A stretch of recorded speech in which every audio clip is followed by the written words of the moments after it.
اچھا, اور اس میں جو ہے وہ کوئی خاص طرح کا آئل یوز کرتے ہیں آپ, نہیں, یا آئل کا ٹیمپریچر کو اس طرح کا رکھتے ہیں کہ جس سے اس میں آئلی نہ ہو جائے؟ اس میں جو سب سے بڑی چیز ہے وہ یہ ہے کہ اس کو ہائی آنچ پہ پکاتے ہیں. ہاں, جو خاص طور پہ جو ہے نا جب سموسہ تیل جذب کرتا ہے تو وہ کم فلیم پہ جذب کرتا ہے.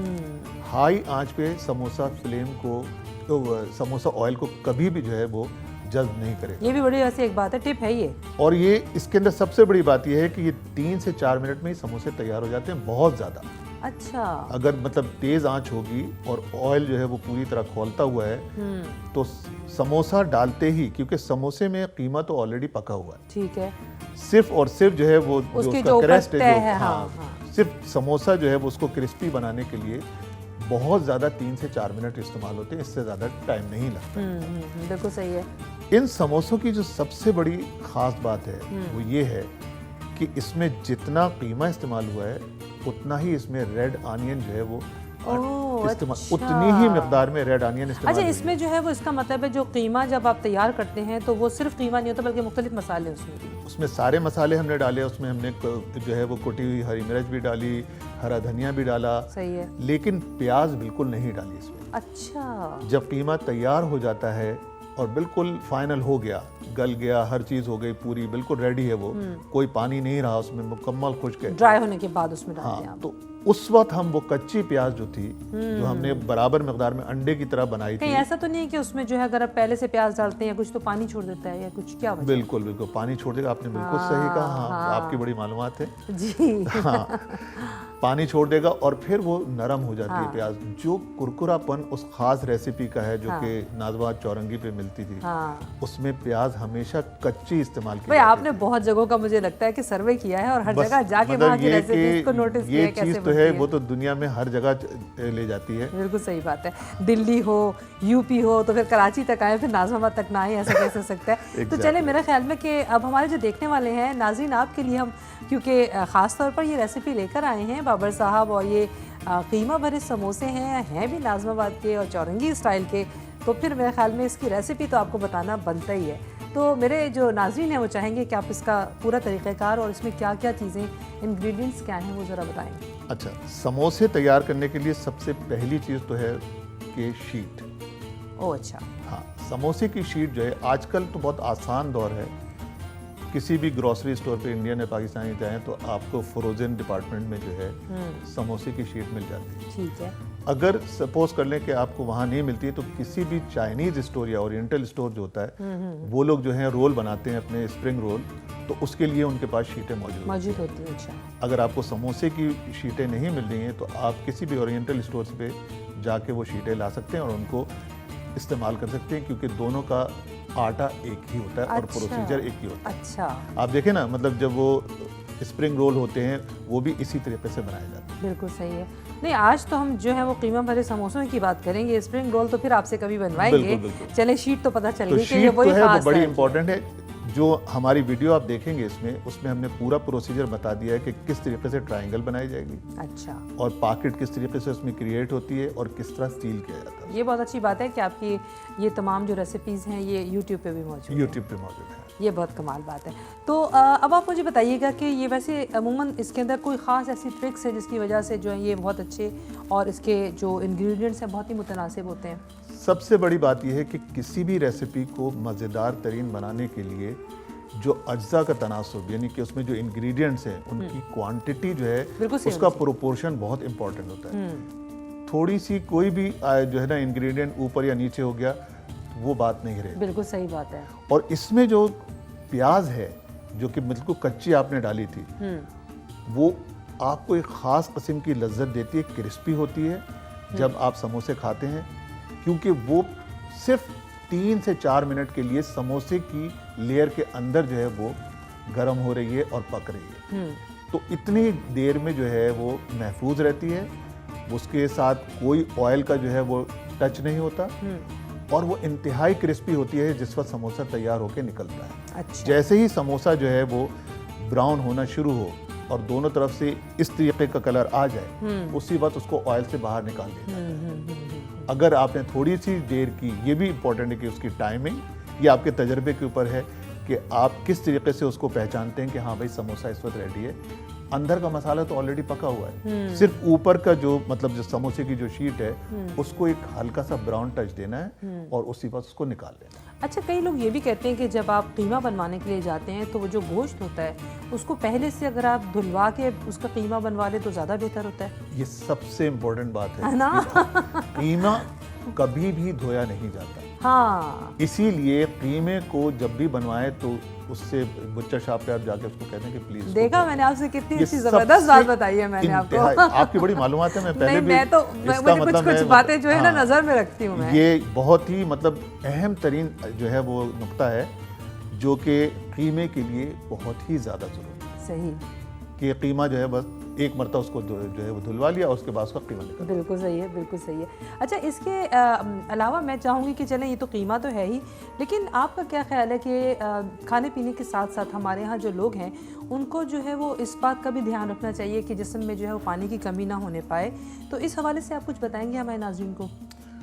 پچھلے سال رمضان کے حوالے سے جو میں ریسیپیز لے کر آیا تھا ڈرنکس کی, وہ ساری کی ساری جو تھیں وہ گاڑھی ریسیپیز تھیں. ٹھیک ہے. اس مرتبہ میں نے جو مطلب ریسرچ کی اور میں نے جو ہے خاص طور پہ مطلب کچھ مڈل ایسٹرن اور کچھ ٹرکش ریسیپیز جو ہیں وہ ڈرنک کے حوالے سے, کیونکہ وہ سمر کے حساب سے وہ ڈرنکس جو ہیں وہ ٹرکی میں اور مڈل ایسٹ میں بہت زیادہ مقبول ہیں. اچھا, تو آج جو ہم اس موقع پہ وہ ریسیپی جو میں آپ کے ساتھ شیئر کرنا چاہوں گا وہ ایک ٹرکش جو ہے وہ ریسیپی ہے, سمر میں بہت مقبول ہوتی ہے, آئرن کہلاتی ہے. اچھا, ہاں, جیسے مطلب سیم بالکل اس کا پروناؤنسیشن وہی ہے جو کہ لوہے کا ہوتا ہے, آئرن کہلاتی ہے. بالکل ٹھیک ہے. انتہائی جو چونکا دینے والی بات یہ ہے کہ وہ ہماری لسی سے بہت زیادہ مشابہ ہے. ہمارے یہاں جو لسی بنتی ہے اس سے بہت زیادہ مشابہ ہے. اچھا, تقریباً اس میں ایک آدھ آئٹم کو چھوڑ کے باقی سارے آئٹم جو ہیں وہ ہماری لسی کی ہیں, مطلب جو انگریڈینٹس ہیں وہ ہماری لسی میں استعمال ہوتے ہیں, لیکن لسی ذرا گاڑھی ہوتی ہے اور آئرن جو ہوتا ہے وہ تھوڑا پتلا ہوتا ہے. اچھا اچھا اچھا. دو طریقے سے بنایا جاتا ہے اس کو, یا خالی نمکین بنائی جاتی ہے یا کچھ لوگ اس کو شکر کے ساتھ بھی بناتے ہیں.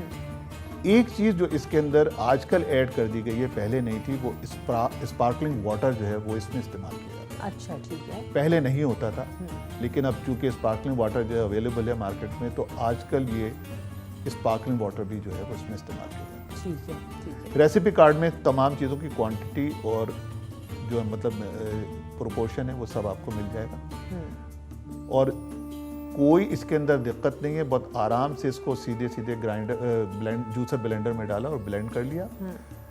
اور اس کی سب سے بڑی بات یہ ہے کہ کیسے آپ کو پتہ چلے گا کہ وہ بلینڈ ہو چکا ہے, جب جھاگ بننا شروع ہو جائیں اور اوپر جو ہے جھاگ آ جائے تو سمجھ لیں کہ آپ کی ریسیپی جو ہے وہ ڈرنک آپ کا تیار ہے. یہ انتہائی تسکین بخش ڈرنک ہوتا ہے.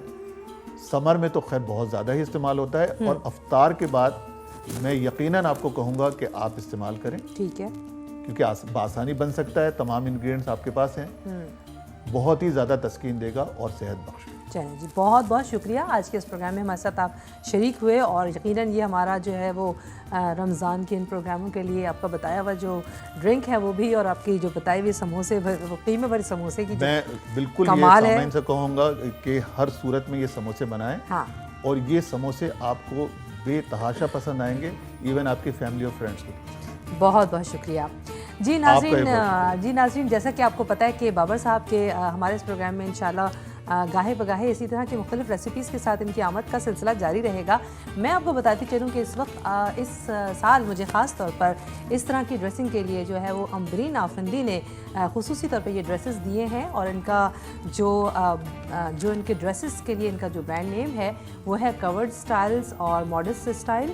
اور ماڈل سے جو سٹائل ہوتا ہے اس میں یہ ہوتا ہے کہ ہر طرح کے مواقع پہ آپ اسے پہن سکتے ہیں. اچھا. تو جی ہاں, تو میں چاہوں گی کہ میں ان کا شکریہ ادا کروں امبرین کا, اور انشاءاللہ اسی طرح کے ڈریسز آپ دیکھتے رہیں گے. اور میں ساتھ ساتھ آپ سے اجازت چاہتے ہوئے ایک بار یہ ضرور کہوں گی کہ کسی بھی عبادت اور کسی بھی عمل کا سب سے بڑا فائدہ یہی ہوتا ہے کہ اللہ رب العزت کی خوشنودی حاصل ہو جائے, اور پروردگار کی رحمت کاملہ اس عمل اور عبادت کرنے والے کو دین اور دنیا دونوں جگہ اپنی آغوش میں چھپا لے۔ آج کے اس پروگرام استقبال رمضان سے آپ سے اجازت چاہوں گی۔ دیکھتے رہیے بات سے بات راحیلہ کے ساتھ۔